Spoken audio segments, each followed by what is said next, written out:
Skoda plus 93 XTC ER. Vad betyder det? XTC Extra Traction Comfort tror jag. Alltså det är lång matta. Packlåda. Dubbeldyna. Reva. Temp gauge. Speed gauge. RPM gauge. Fuel gauge. High low. Light. Dra ut den. Parking brake. Stop button. Full gauge. Nej. Progressiv gauge. R1. Reverse. Electric. E. Start. Also featuring handvärmare, tumvärmare, helljus, bromsljus samt oljenivå. Varning. Plastic skids. Under. Plåt skids. Eluppvärmda handtag. Jag tror att det gick inte att välja något mer. Förmodligen så satt en skidokeps på huvudet på han som köpte han. Det är som en Grand Touring i plus kostym. Fick tag i en jättemysig plus helt enkelt. Här på byn. High windshield givetvis. Jag undrar om det här är en överraskning, men 50th anniversary, det är en långt sen 90, det står 93 men den är uttagen sent 93 så sannolikt är det en 94, men jag vet inte hur de var då riktigt. Det är alltså, ja, det är oklart. Men faktum är att här står det 0025 och jag tror att de här var, om det är så att det är en halvjubileumsmodell som har all den här utrustningen, då var de också numrerade.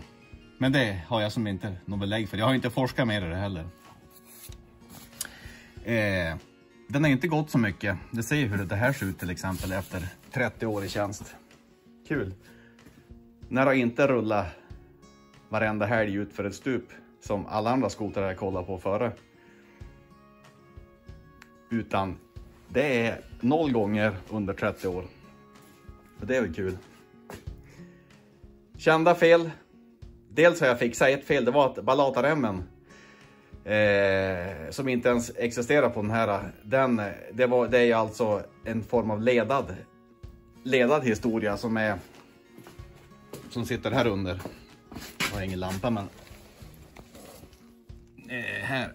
Och jag tänkte att det är väl inte så intressant. Så att det har jag bara helt enkelt. Jag tog några bilder. För att om det ska funka för den som ser det här och tycker att det ska vara värdefullt på något vis. Den ska ha ett likadana rör som jag har hemma. Så att det kanske går att köpa de här bussningarna, jag vet inte. Att jobba med en bogey på en skoter, det gör man bara i ganska få år på backen. Sen så då börjar man hissa upp dem. Och elevation, det är hela nyckeln. I synnerhet om man börjar vara 40 plus. Så det är fixat. Smörjt upp bogey som sagt. Smörjt även upp framvagn. Jag har inte smörjt på ett eventuellt drivaxellager. Jag har inte kollat på den sidan. Jag vill inte ha det. Det här hade jag tungt entreprenadfett för. Dit vill jag ha ett kullagerfett. Sen går han jättedåligt på tomgången. Jag har inte med mig kompressionsmätaren, så jag kan inte kolla det. Och stiften kollade jag på, de såg jättebra ut. Alltså riktigt bra ut. Man får som hålla på gasen och det är ovanligt. Och jag tänker så här att kanske någon som har kört med dålig soppa. Det här har gått 30 år va, så att jag vill inte börja och rappla själv heller. Men jag har kollat soppan, den var bra. Jag har kollat så att remmen inte låg på. Det är sådana olika saker som man tänker på. Eller jag vet nog, soppan var bra. Men jag noterade att den inte luktade dåligt eller såg dålig ut. Och ingen vatten verkligen se igen. Så jag provar så här. Jag tänker att någon kanske har kört med dålig soppa. Eller något annat har uppstått. Och så har de varit och skruvat på någonting. Han ser ganska orörd ut i övrigt. Eller relativt då. På typ tångskruvarna. Och så kommer det inte bli en ordning på det där. För att stiften ser så pass bra ut så tror jag inte att det är något fel med motorn egentligen. jag tror egentligen inte heller att det är något fel på själva bestyckningen. Så vi ska lika fullt när vi gör det här nu, gör en rejäl service av förgasarna. Vi ska ta upp dem och det kan vara kul att hänga med på. Och så sen ska vi rengöra dem. Så jag tänkte vi ger oss på det helt enkelt. Men plus XTC 93. Nu kör vi!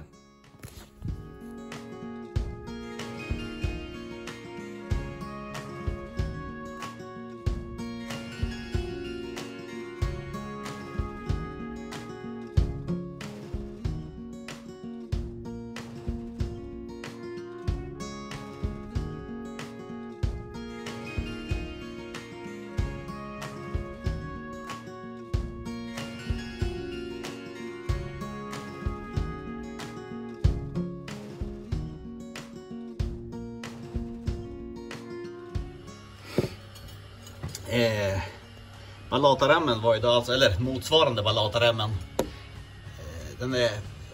Den finns inte här helt enkelt. Det ska vara en bussning där i och sen ska det vara en bult igenom. Det viktiga när man tillverkar bussningar, det är att de är, nu vart den här var inte riktigt optimal. Jag fick först ta ett ämne, något rör som jag hade, sen tog jag ett till rör inuti. Men det är att de är lite längre än själva fattningen, än hylsan, cylindern de går i. För att man fyller den här med fett, men det blir viktigt sen. Jag har testat nippern hel. Och så trycker man in fett här så att det enda som ska röra sig, det är den här då, som ska glida inne till den här. Och det här är det jättemjukt blötjärn. Så att jag tänker mig att det kommer bli offret. Och så när den är perfekt i passningen.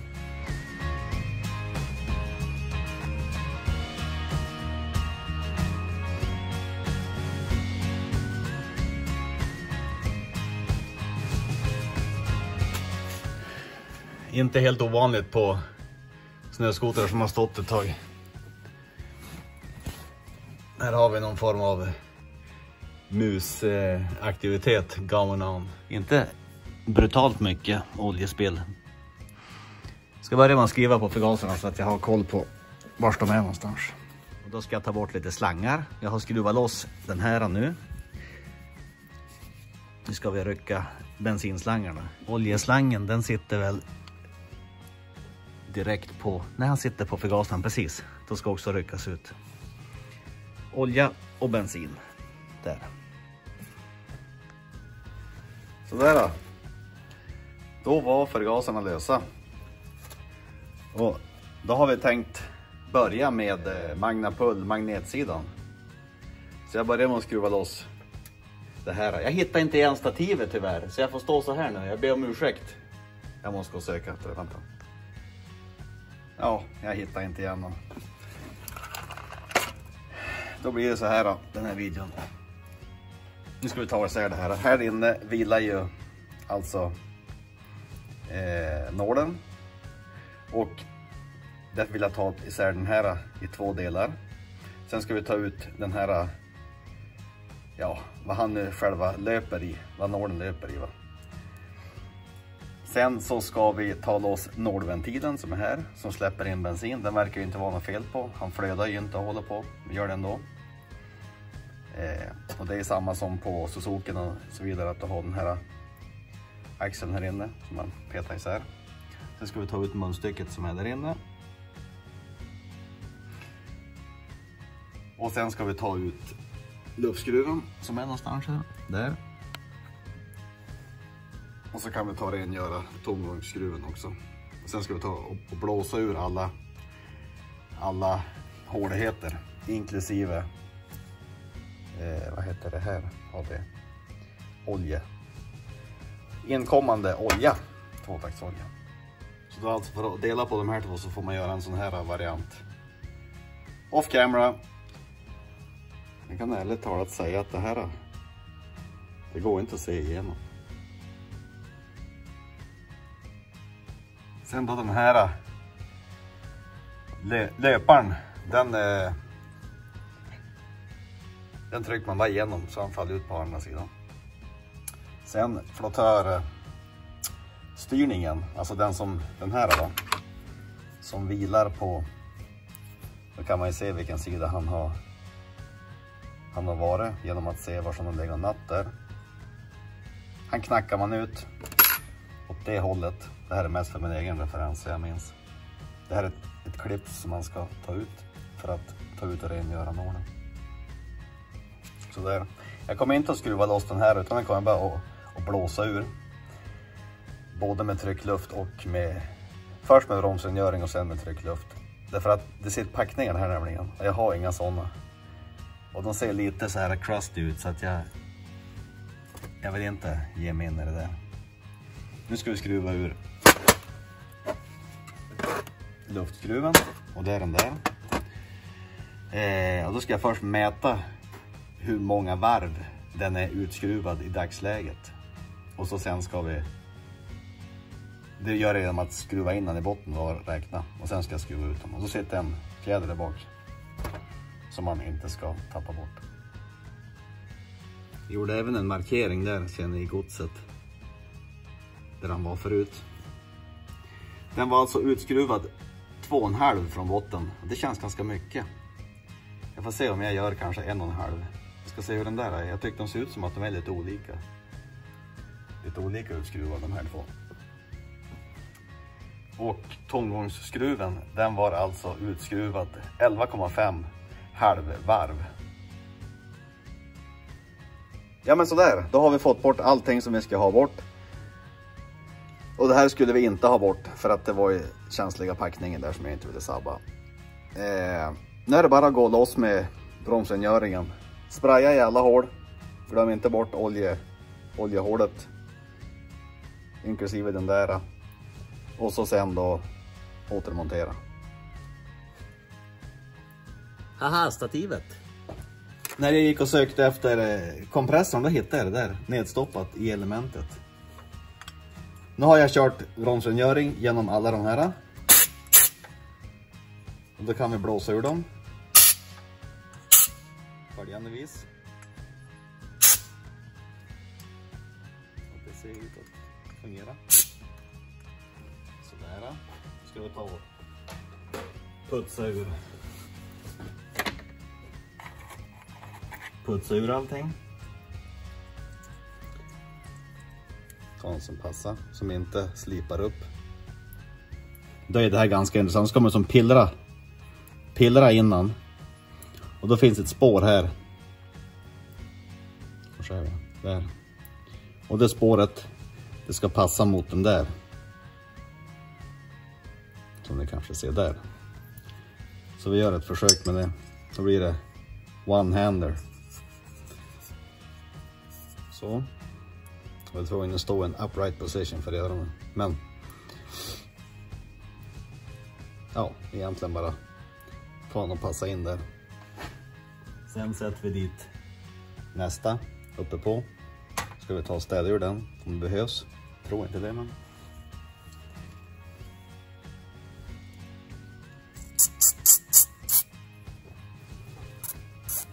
det går ju att ta vad man hittar. Men se bara till så att det inte blir kvar någonting av det ni hittar. Det här såg ju bra ut också.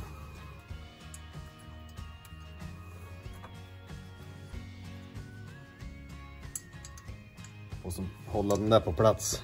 Annars så faller den igen om man skruvar åt den. Här det var ju 10.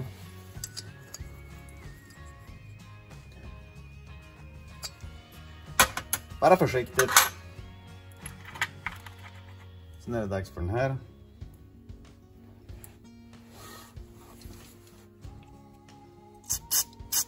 För den som såg eventuellt en tidigare video. Jag gillar att använda mig av sån här stålborstestrån. För att rengöra munstycken. Det viktiga då är att de inte ska vara rostiga, för då lämnar man ju mer än man tar bort, så att säga. Sätter vi den också. Där. 6 mm. Den drar man åt högst lämpligt. Det här är ju mässing. Och det här är mässing. inte för hårt. Jag hade en Yamaha Grizzly som läkte igenom och då hade den här torkat ut. Men de här är ju uppenbarligen rena. Och de är dessutom, har inte blivit så mycket uppbyggnad på dem. Eller han är som sagt lite mjuk. Jag känner att han är det. Toppen. Då återapplicerar vi den här. Så.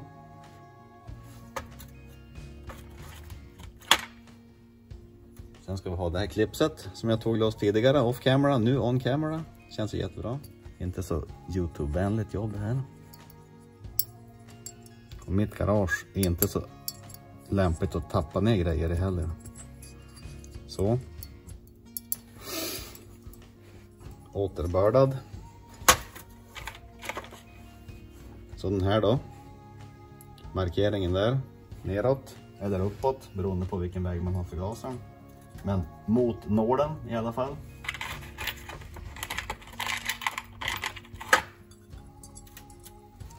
Och så axeln då som håller på plats. Vippan.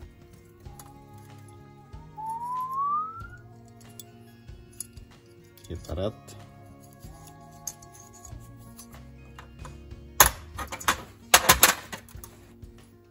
Så. Då kan man säga att den här delen är fixad. Vi ska bara in med den där som var tät. Jag hoppas det här är felet. För det här det är ju utan tvekan lågfarten.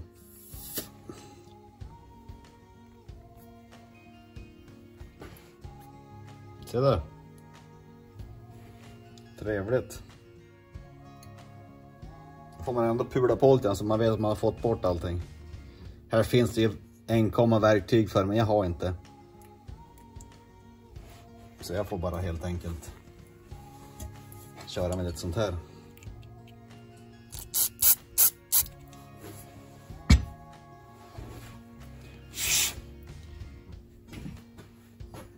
Bromsrengöring. Så. Strippa inte utan. Nej. Tar vi den här. Luftskruven. Skruva in i botten. Så.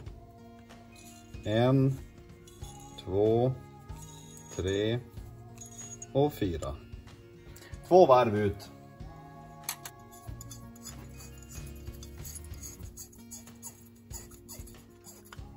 En, 2, 3, 8, 9, 10, 11. Nu såg den här superbra ut. Det enda jag vill kolla här, jag tar loss den här nu. Den där var lite crispy. Men jag vill bara känna så att det inte är någon bensin i dem. Det är det som är det viktiga, och det är det inte. Jag lyssnar, jag hör att det inte är det. Så jag kommer inte att göra något mer. Utan annars kan man ju ta loss dem och rengöra, men jag tycker det ser bra ut här inne. Så jag låter det vara. Och den här kan ju bara sitta på ett sätt. Om den här hade varit glapp, själva axeln hade inte gjort någonting, för han sitter på plats tack vare att det är ett spår som man går in i. Så vi sätter tillbaka så här. Sådär. Och då skulle de här brickorna vara på baksidan. Alltså på luftintagssidan. Inte på där the action händer.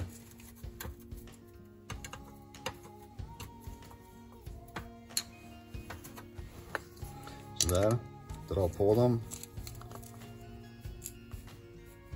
Sen ska vi sätta tillbaka de här slangarna, det glömde jag bort. Och det görs ju så här. Nu ska man helst förstöra lite skinn på vägen. För de här, de är 30 år gamla.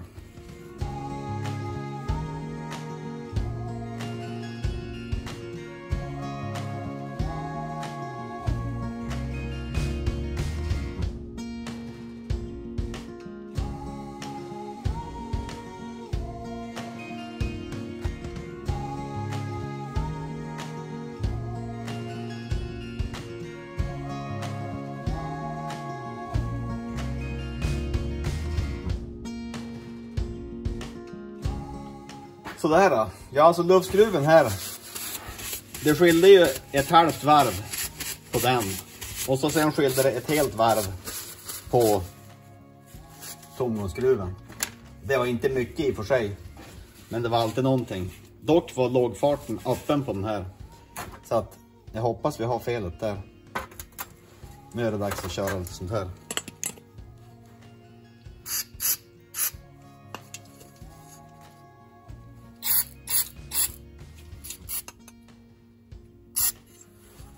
Bra. Sånt här. Funkar. Inkommande. Stabilt.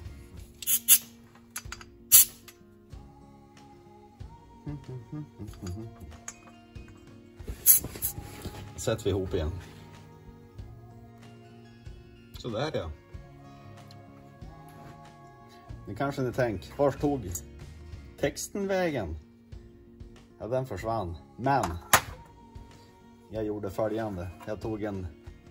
Jag tog niven också. Sviss med niven. Och rista in variator där.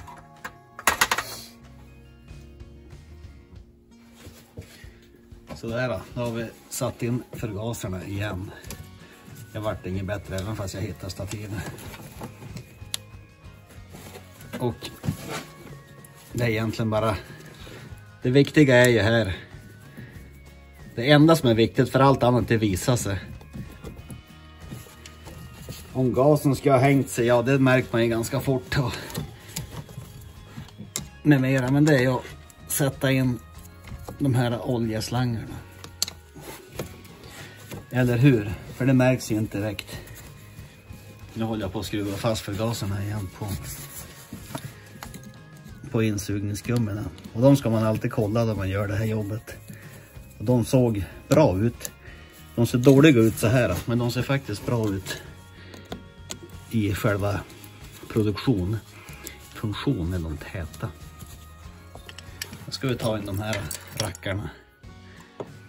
Om man sätter in det här, då ska ju, när vi håller på med den där skruven med fjädern på tomgångsskruven, han ska ju vara här där vi har som en liten glidande där vinklad fattning.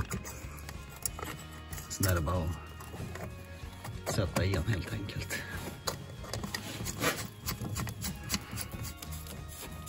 Sen kan det vara noga då man gör det här att man kollar så att den här inte snurrar.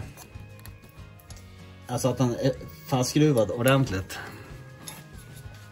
Så att inte man skruvar upp och ner om man gör det här jobbet. Som på någon maskin jag haft tidigare här i film.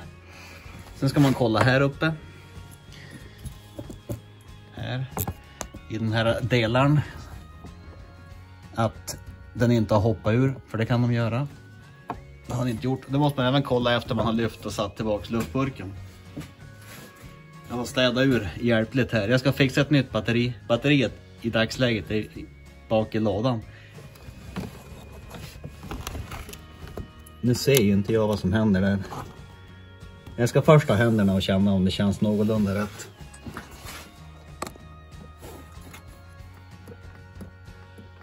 Som det är nu så känns det här fel. Nu är alltså... Jag ska lyckas filma det här. Direkt jag tar i vad heter det, gasen, så rör sig trotteln. Och det vill jag inte. Jag vill att han ska styras av tomgången på själva på tomgångsskruven, inte på gasvajern. Så jag ska släppa ner den lite grann. Sådär. Då har jag skruvat ner dem max faktiskt. Och om ni hörde det ljudet, det är när han landar mot den här skruven. Jag kände det också. Det gjorde han inte förut. Då ska vi bara se så att han rör sig vid samma tillfälle också. Och då har jag ett knep för det. Det kan ni se på de här nu. När jag tar i.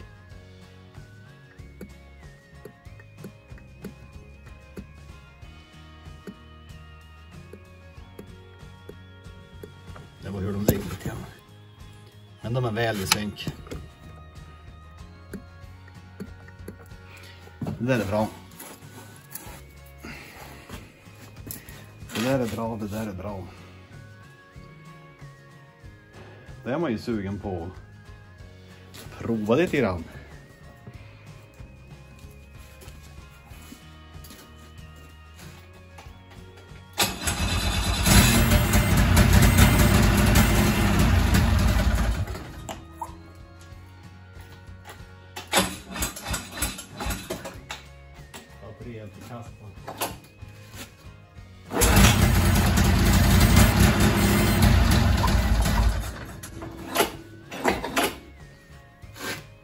Nu finns det ju ingen soppa i flottörerna, så att nu går han ju på det här prima.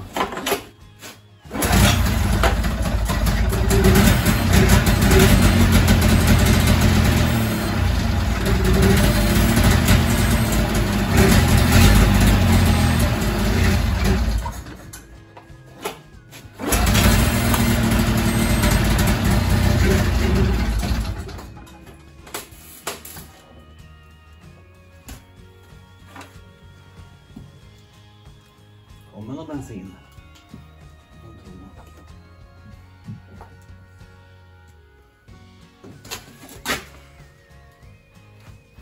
Nähä, stängd.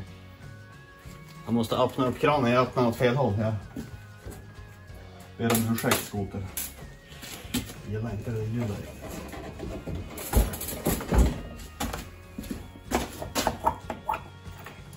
Det där tror jag faktiskt sämre. Då kör vi.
Ja hörni, det där gick inte tidigare. Det var alltså lågfartsmunstycket på magnetsidan, alltså på plattans sida, magnapulsidan, som var tätt. Och det gjorde att det var en ojämn blandning på tomgången, och då hade han på börda och grejer på. Och så sen när jag skulle starta nu, då var det bensinkran åt fel håll. Med följden att han var stängd, så att han gick bara på primern. Men sen när jag vred åt rätt håll, då var det jättebra. Jag måste springa och stänga dörren till källaren.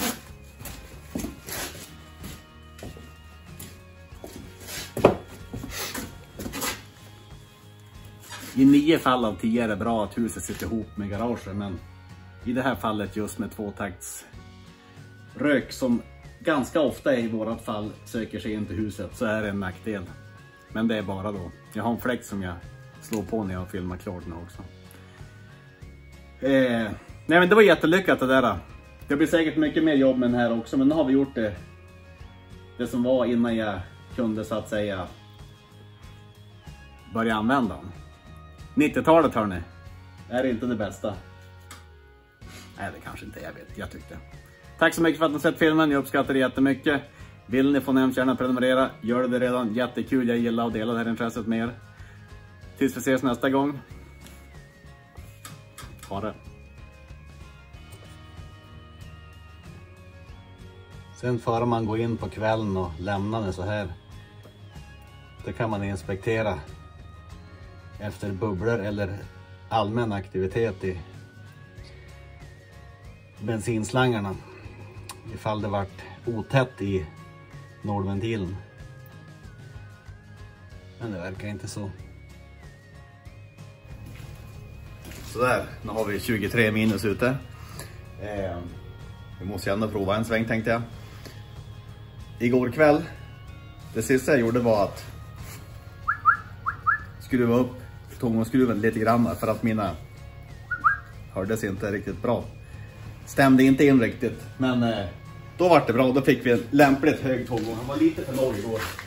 Nu gör vi en ärlig start med bensin i flottörerna. Nu behöver vi inte längre hålla på och hålla med liv för den skulle hoppas jag. Det är ganska varmt inne så jag ger en prime.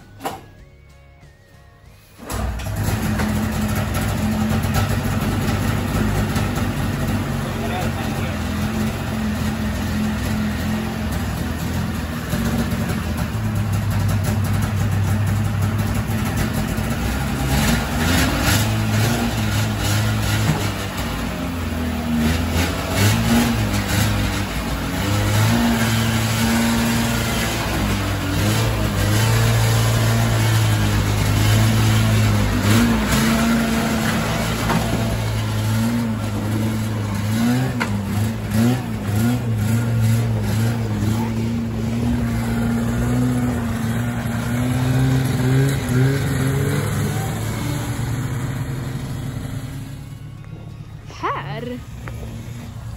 Vart var du då?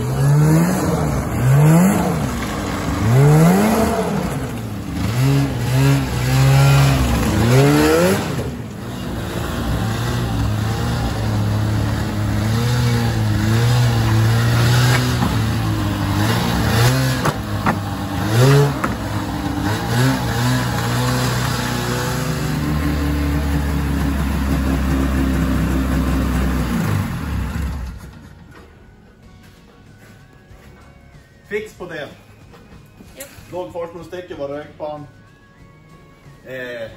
Vi har tunat in förgasarna. Alltså ställt trottarna i samma nivå på tånggången. Städa uran. Justera tångskruven. Justera luftskruven till typ originalspecifikation. Det var allt som behövdes. Trevligt. Bonusmaterial. Tack för att ni har kollat.